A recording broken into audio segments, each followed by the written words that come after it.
एक गांव में राकेश नाम का एक आदमी था जो काम की तलाश में इधर उधर घूमता है और पूरा दिन काम ना मिलने की वजह से वो बहुत परेशान हो जाता है।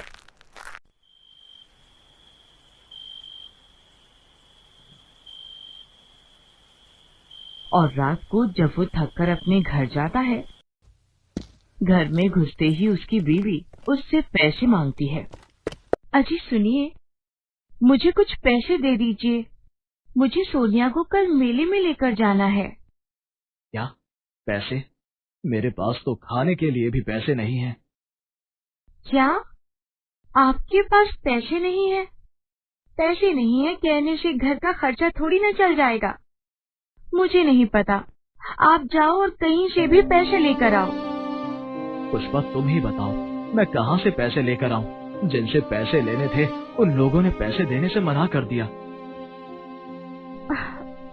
काश मैंने तुमसे शादी करने से मना कर दिया होता तो आज मैं सुख से रहती।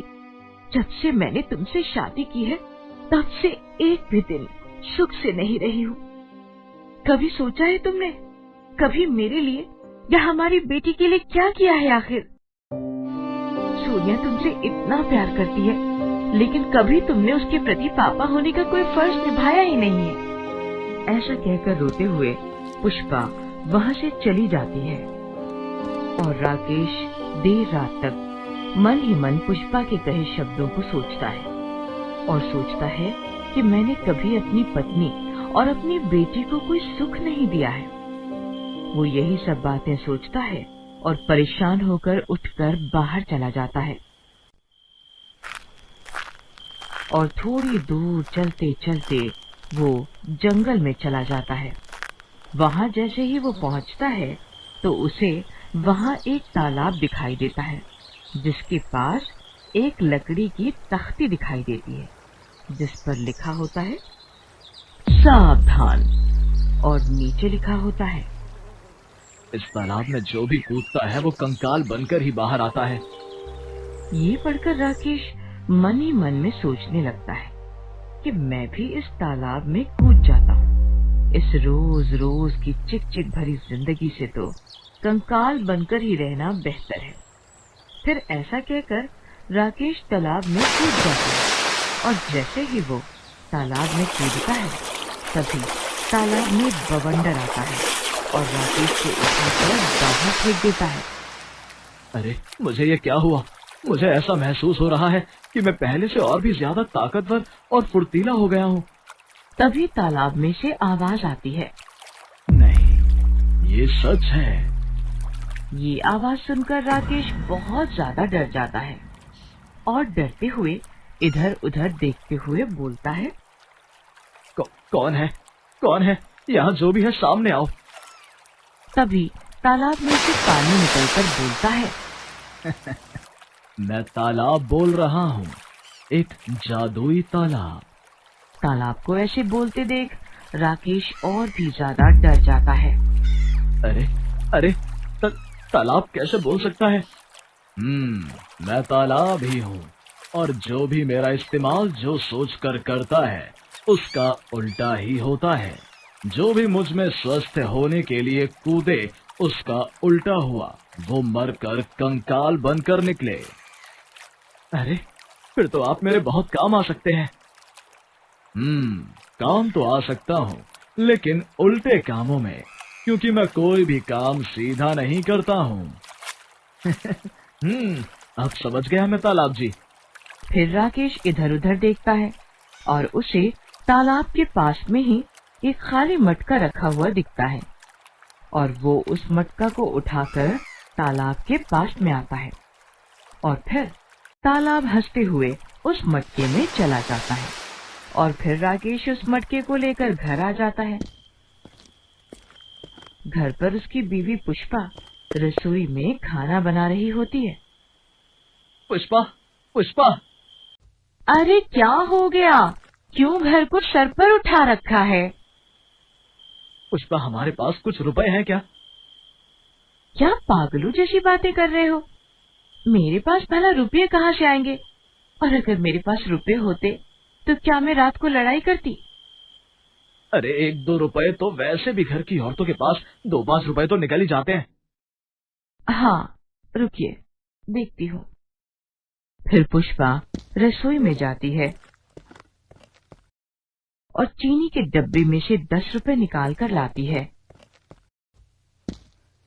ये लो, बस यही 10 रुपए थे मेरे पास, ये भी ले लो तुम। हमारे पास ये रुपए भी ना बचे। ये क्या बोल रहे हो? ये 10 रुपए मैंने कल सोनिया को मेले में ले जाने के लिए रखे थे और तुम उसे भी नहीं बचा रहे। जैसे ही वो मटके में पैसा डालता है, वैसे ही मटके में से 7-8 गुना और पैसे निकलकर राकेश की जेब में आ जाते हैं। हे भगवान, ये क्या जादू है? बीवी जी, देखा इस मटके में रखे तालाब के जादुई पानी का कमाल। और हाँ, इसे सिर्फ उल्टे काम करने की आदत है, इसलिए मेरे रुपए खत्म करने की बात की तो इसने मेरी जेब रुपयों से भर दी है। भगवान का शुक्र है कि ये सही हाथों में आया है। इससे तो हमारी ही चीज को खत्म कर कर भर सकते हैं।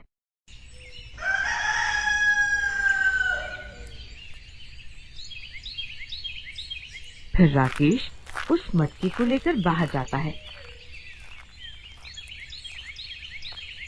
और थोड़ी दूर पर देखता है कि एक गांव के काका जी के साथ एक लालाराम सेठ खड़ा होता है और सेठ अपने शरीर पर हो रहे चर्म रोग से परेशान हो रो रहा होता है।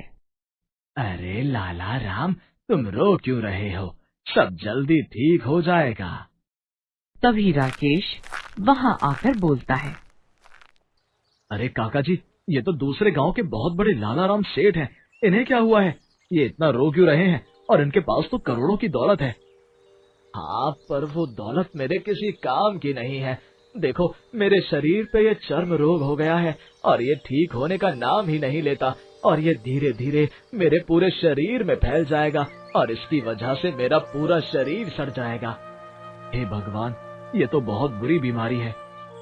मैंने सुना है कि तुम दुआ बहुत जानते हो। अपनी दुआ से ये मेरे शरीर के चर्म रोग को ठीक कर दो। मैं तुमको मुंह मांगे पैसे दूंगा। 1 लाख, 2 लाख, 10 लाख, जितने तुम मांगोगे मैं तुम्हें दूंगा। 10 लाख रुपए? तभी राकेश मटके से हाथ में पानी लेकर बोलता है। तुम्हारे पूरे शरीर की चमड़ी पूरी तरह से सड़ जाए। तुम क्या बकवास कर रहे हो? तुम्हारी इतनी हिम्मत जो तुम मेरे बारे में ऐसा बोल रहे हो? मैं अभी अपनी तलवार से तुम्हारा सर धड़ से अलग कर दूंगा, जो तुम मुझे दुआ की जगह बद्दुआ दे रहे हो। और तभी एकदम से लालाराम के शरीर से चर्म रोग गायब हो जाता है और वो खुशी में चिल्लाने लग जाता है। अरे अरे, ये क्या? देखो देखो काका जी, मैं ठीक हो गया। देखो, मैं बिल्कुल ठीक हो गया। ये लो ये लो, ये लो 15 लाख का चेक। फिर राकेश भी वहां अपने घर चला जाता है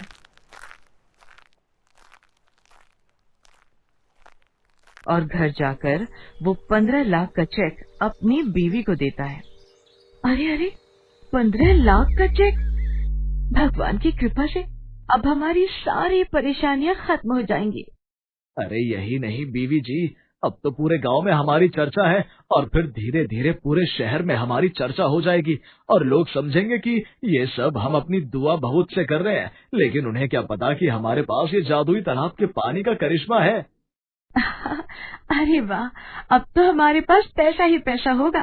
भगवान का शुक्र है कि ये तालाब का पानी आपको मिला, जिससे हम सब बहुत अमीर हो जाएंगे और हम चाहते हैं कि ये पानी इस मटके से कभी भी खत्म ना हो।